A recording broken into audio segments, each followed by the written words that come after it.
Good morning, Sir George. Good morning.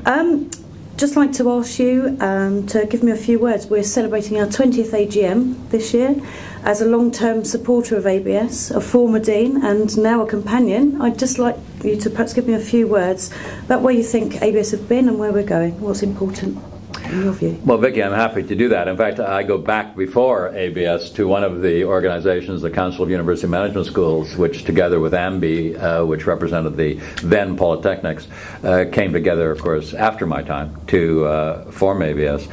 And I think probably the reasons for supporting ABS probably aren't very different to what they were in my day, which is almost the medieval period as far as management education is concerned.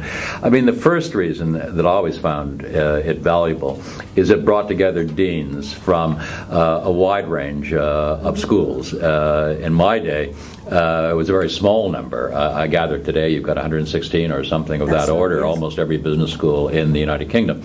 And I'm a great one for not reinventing wheels. And when you have a collection of business schools of that nature and that number and that variety, there's a huge learning experience that one can get. And I mean, it's not just the formal learning experience. I mean, you now run all the premier courses for new deans and for marketing specialists and all the other sorts of specialists exist in a business school. And without depreciating the value of the formal courses, etc., a lot of the learning, of course, even as in an ordinary thing at university, comes about by osmosis almost, just the interaction at conferences and whatnot that you bring together. So I think the self-development aspect is a tremendously powerful reason why ABS is valuable. I think the second thing, and although I don't know the issues anymore, I used to know them, of course, very well in my day, you have to represent management education to a whole range of external stakeholders, the government, university vice chancellors, just to take two obvious ones, I suppose, in terms of getting adequate finance, defending business schools so they're not just treated like cash cows by vice chancellors, which I, of course, eventually became and know only too well.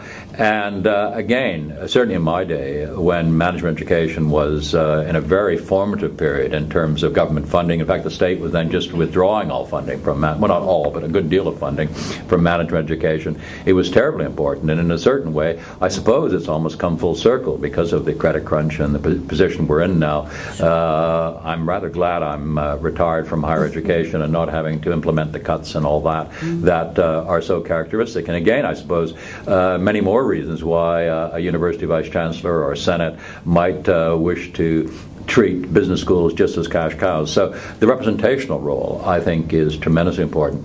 I think the other thing, and perhaps the third and final point I would mention, is the global nature of management and hence, not surprisingly, management education.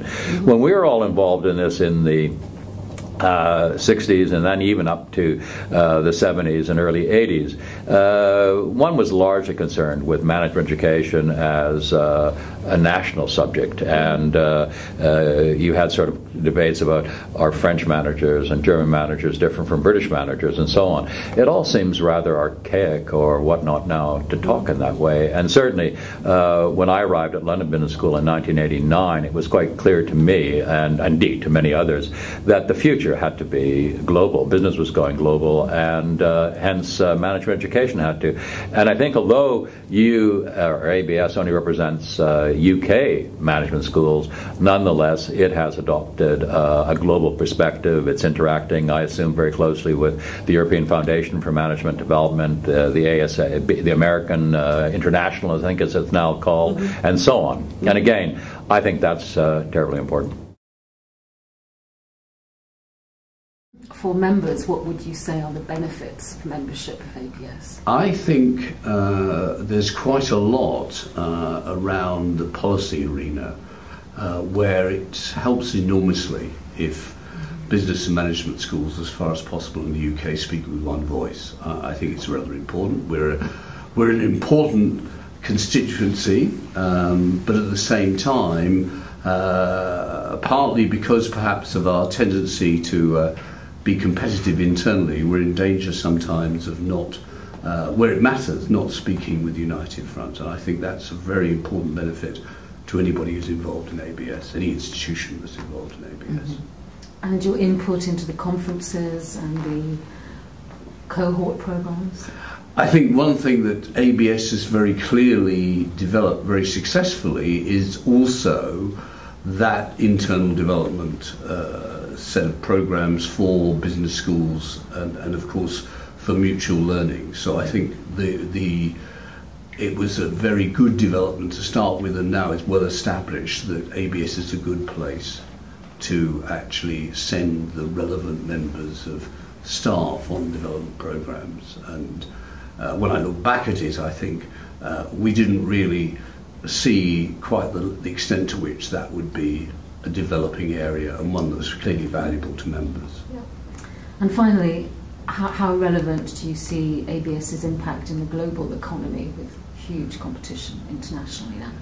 That's a good question. I actually think that there are two different sorts of questions. To some extent, I'm not completely convinced that everything's global. I think there are quite a lot of things that are not local, but they certainly may be national or maybe supranational to a limited extent. So there are things that are English-based, there are things that are UK-based, and there are things that are European-based.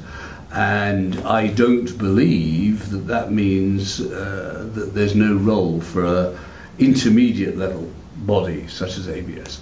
On the other hand, it's very important to us that ABS is one of the ways that the voice of UK business and management schools gets heard on a wider stage as well. So it's important that we work through ABS for that. But I think that it would be rather foolish to assume that the only level of operating is a sort of global body.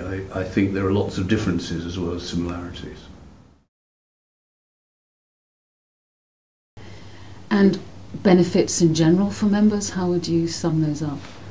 I think the association is actually a rare beast because it really represents the overall industry in small schools, large schools, executive education players, primarily undergraduate players, and it gives one a very good impression of the range of activity and challenges. It does a very good job on intelligence gathering around trends in the marketplace, and I think really punches above its weight. And in terms of engagement externally with professional associations like ABS, how did that help your OSD? Well, enormously, I have to say. When I was first